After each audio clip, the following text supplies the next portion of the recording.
Today's recommendation is the movie The Green Knight, about the spirit of chivalry. A green-clad knight arrives at King Arthur's knight's gathering. The Green Knight issues a challenge. Whoever dares to cut off his head can do so. But in a year's time, they must meet him to receive the same blow. King's heir Gawain accepts the challenge. Gawain beheads the Green Knight on the spot. The Green Knight picks up his head and returns to the knight's church. The year's appointment is fast approaching. Gawain's mother crafts him an undying belt. Gawain sets off for the knight's church. On his way through the forest, he encounters bandits. The bandits rob Gawain of his belt, armor, knight's axe, and horse. Imagining himself turning into a skeleton, Gawain is filled with fear. Gawain struggles desperately on the ground. After cutting the rope with his sword, Gawain begins to flee. In the dead of night, a ghost finds Gawain. If Gawain can jump into the river and retrieve the head of the Green Knight, the ghost promises to help him reclaim what the bandits took. Overcoming his fear of drowning, Gawain finds the skull underwater, with a little dog leading the way.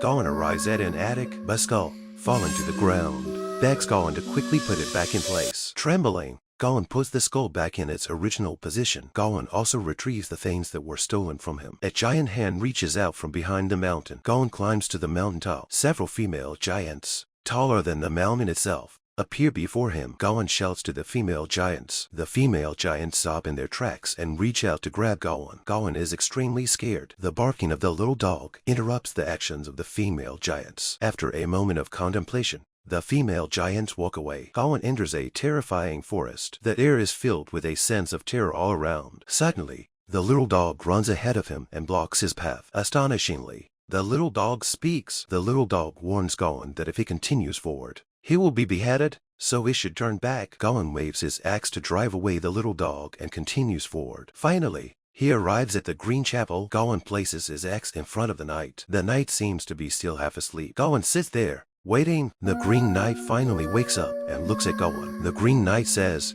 "You have come. Now, fulfill the agreement." Gawain extends his neck, waiting for the knight's axe. The knight hesitates to strike. The fear of waiting for death tortures Gawain. The knight asks Gawain, "Are you ready? Do you not regret?" Gawain trembles and replies, "I do not regret." Just as the Green Knight's axe is about to strike, Gawain gets up and runs out of the chapel. Gawain rides a fast horse and quickly returns to his own country. Gawain inherits the throne of King Arthur. As king, Gawain abandons his wife and marries a younger princess. His licentious rule triggers attacks from enemy nations. The prince also dies in the war. The enemy army is about to breach the castle. Gawain takes out the undying belt his mother gave him. Gawain's head falls to the ground. Seeing his future self, Gawain takes out the undying belt and waits for the knight's axe. The Green Knight strokes Gawain's cheek. "Congratulations, you have passed the knight's challenge.